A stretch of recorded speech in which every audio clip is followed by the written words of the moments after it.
Is this working? It's so hard to tell.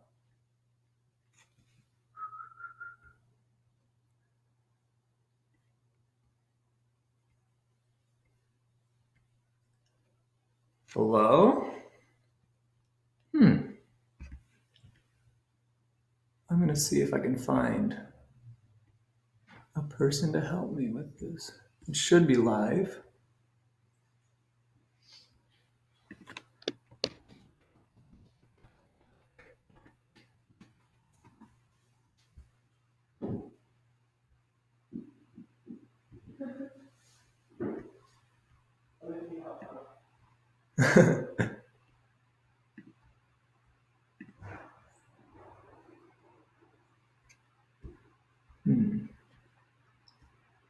I guess I'll assume that it's working.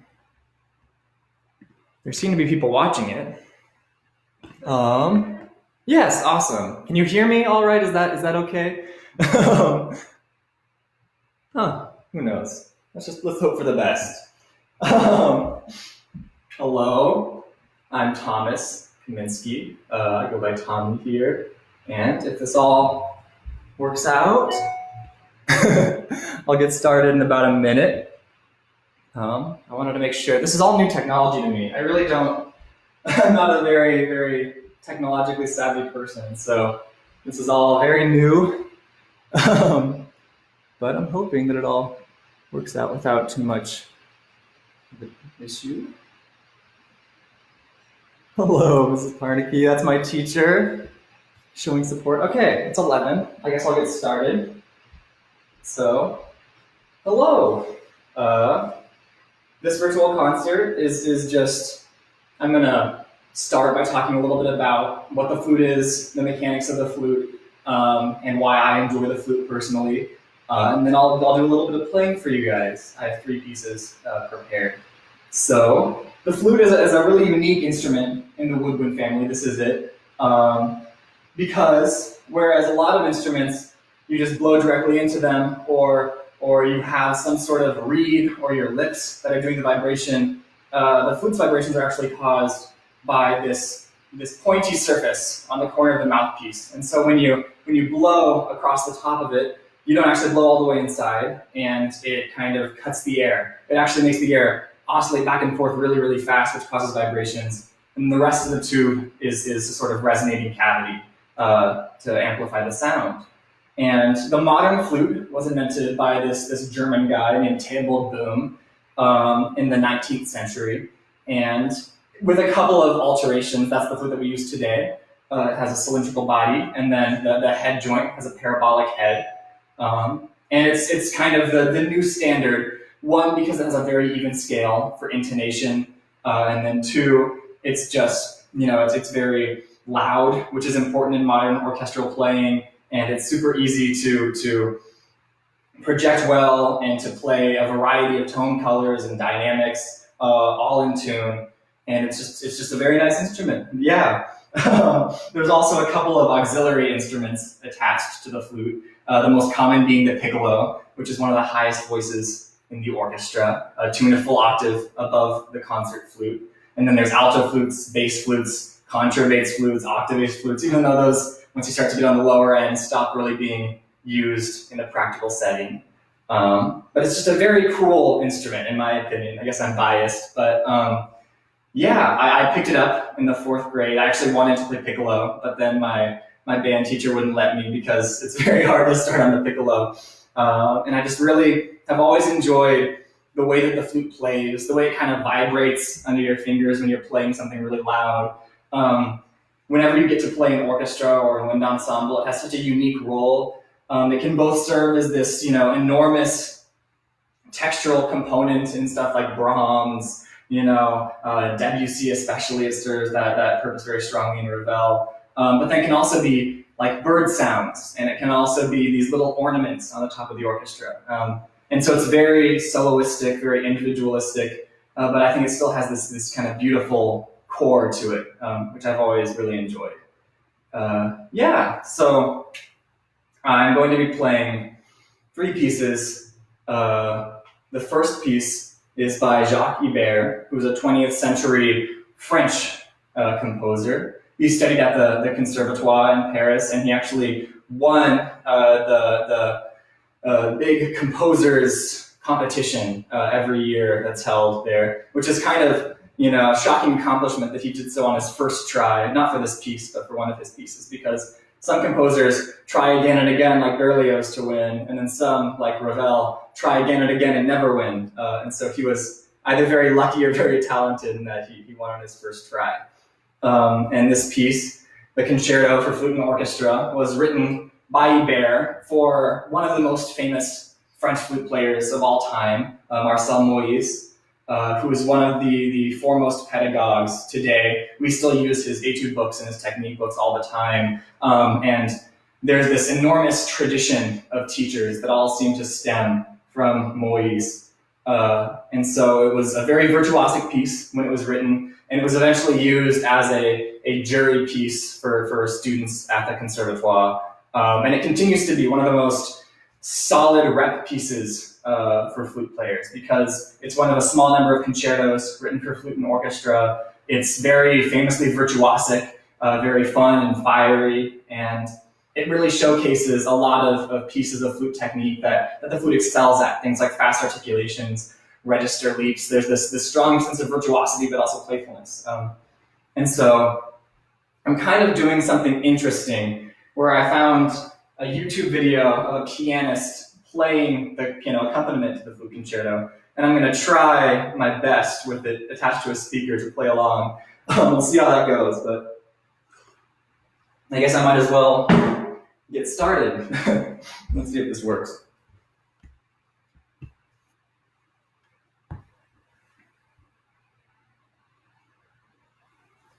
Okay.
I hope that that worked out. It's so hard to tell from this end, but that was the first piece.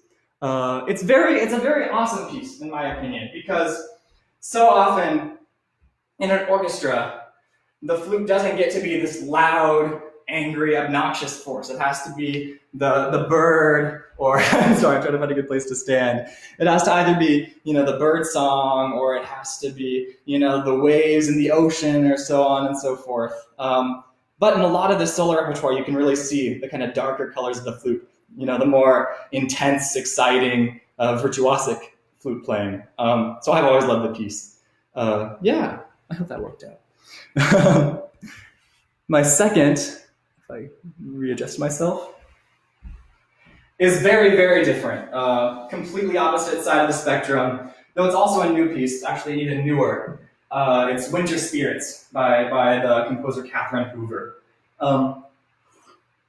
Catherine Hoover was a very renowned composer of flute music and music in general during her time, and she actually recently passed away in 2018, I believe. And she received a lot of recognition in the flute community for creating these pieces for flute, inspired by Native American music and inspired by, in general, just world music, and kind of departing from the exclusively classical canon, though grounded a lot of times in tonality, but then incorporating some of these different sounds that you don't always hear all the time. And so this particular piece, Winter Spirits, is one of her most popular, and it's inspired by a painting of a Native American with a flute, and then above the flute player are all of these spirits and totems and stuff like that, kind of floating above. And so she wanted to kind of depict these little separate entities all existing, being played and coming to life because of this flute player. And so it's for solo flute. The last two pieces that I'm going to be playing are both for solo flute. And yeah, I think that's about it. It's a beautiful piece, and I hope you enjoy it.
So we're not having an audience, but yeah, it's a very beautiful one very close to my heart, and it's the newest piece on our list.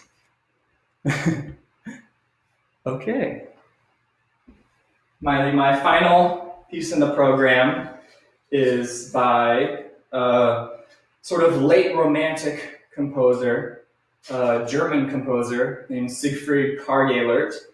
One of my favorite composers of flute music, even though he's primarily actually not known for his flute music.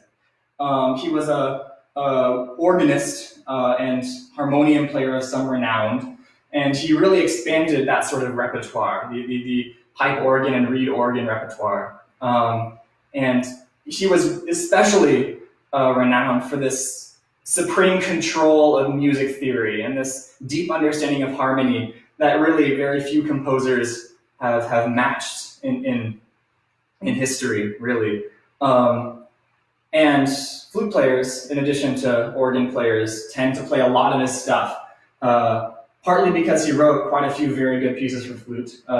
The Sonata Appassionata among them, the Sinfonische Canzone, there's a sonata in B flat major, and then some chamber pieces as well, and all of them are outstanding. But also because he created this series of 30 etudes called his 30 Caprices for solo flute.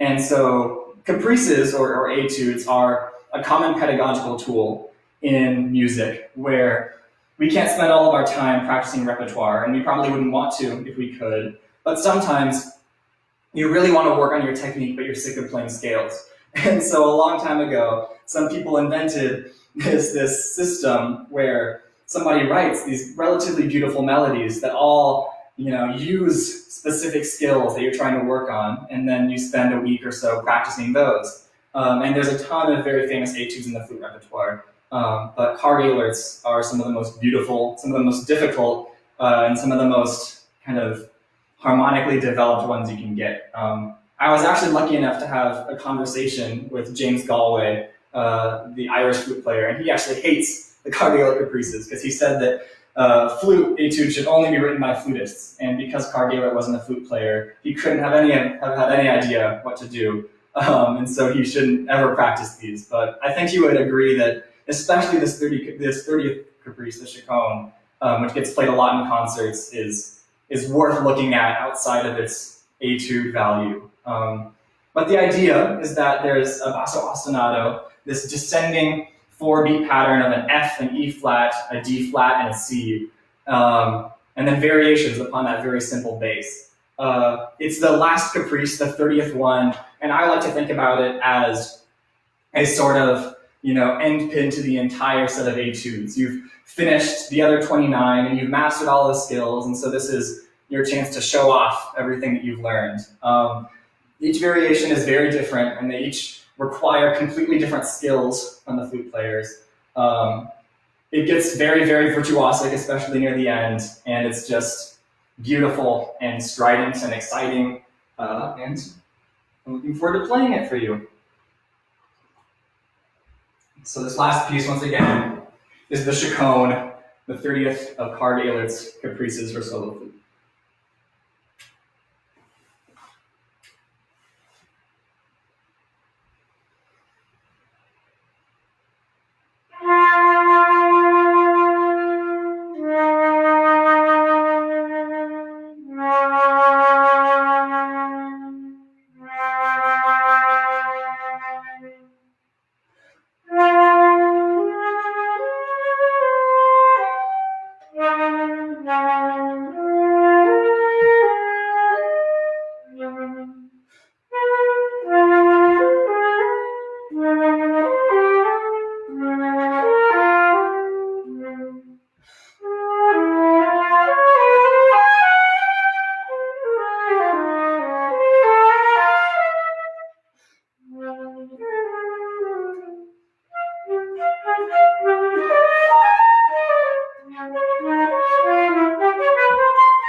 And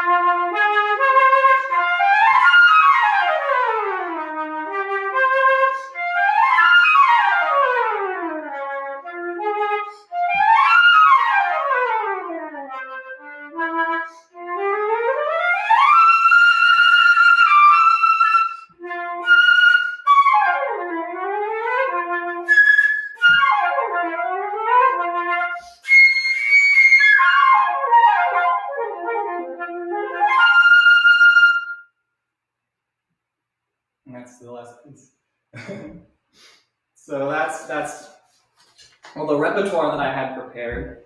I don't know how long it's been. It's been 27 minutes. That's almost under the right time. So I think I'm going to cut this. I don't know how else to do it, but thank you guys so much for coming. I see a question about what the second piece was called. It is Winter Spirits by Catherine Hoover. Yeah. And so again, once again, thank you so much. This was very fun. And I hope to do it again sometime soon. Bye.